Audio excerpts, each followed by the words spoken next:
Hi, my name is Tasha, and this is my story of when I was still in elementary school. Back then, my family and I lived in suburban neighborhood. Our home was small at the time and quite old too, but it was nice home and I made a lot of good memories there. Ever since I was little, I've been fond of playing piano. My parents owned a large polished dark piano that sat in the center of the family room rather majestically. Every time a relative or a family friend visited, it would always be the first thing they will talk about. My parents were proud of it, but they're even prouder of me playing it. There used to be a pianist coach teaching me every Saturday, but sadly, she had to stop due to a family matter.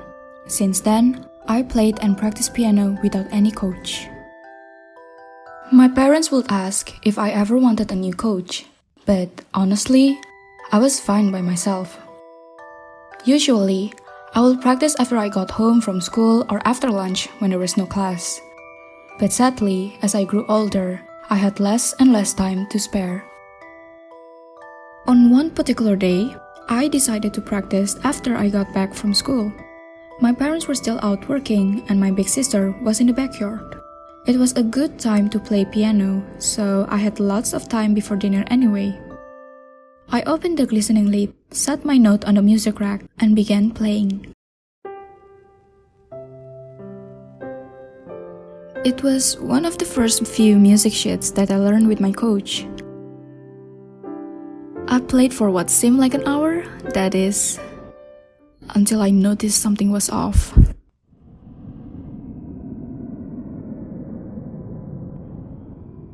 I glimpsed a difference in the reflection of the hallway.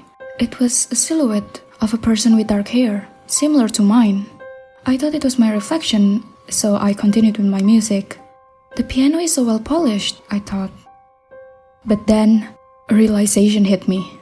My hair was dark, yes, but it barely went below my shoulders, whereas the reflection showed a long-haired figure. That reflection looked nothing like me. I was freaked out. I tried to keep going, but my fingers missed a few notes. The reflection distracted me. The more I glanced back, the more details I noticed of the thing.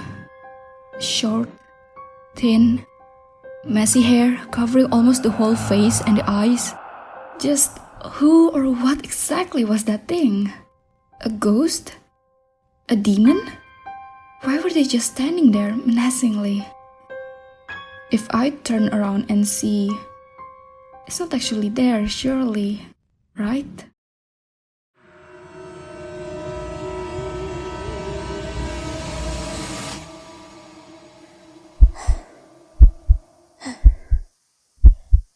Of course, there's nothing. Maybe I should get a drink or something, take my mind off things. I decided to get some tea and snacks from the kitchen. Then I watched some TV. But since there was no sugar, I got cool water instead. I must be really tired. I should stop watching horror shows. I had already calmed down and had started to forget what happened. I heard footsteps behind me, but I didn't bother to look as I knew it was my sister. We ran out of sugar, by the way. Wanna make some tea earlier? Thanks for not telling me. Why did you stop playing? I heard a murmur and thought it was her going to the kitchen, so I called out again. What? What did you say? I can't hear you. Why did you stop playing? Thinking back on it, I wasn't sure if that was the worst I heard, but I was sure it was my sister's voice. It was odd since she's usually a very loud person. Sis? Sis? Then I heard noises from the front door. What? Why did you call for me? I was outside. But I thought you're... I told you I was going out, didn't I? We ran out of sugar and butter. Mom told me to buy you some, so I went out while you played. You hungry? I couldn't respond. I felt a chill down my spine. If my sister had been out this whole time, then Who was it that I talked to before?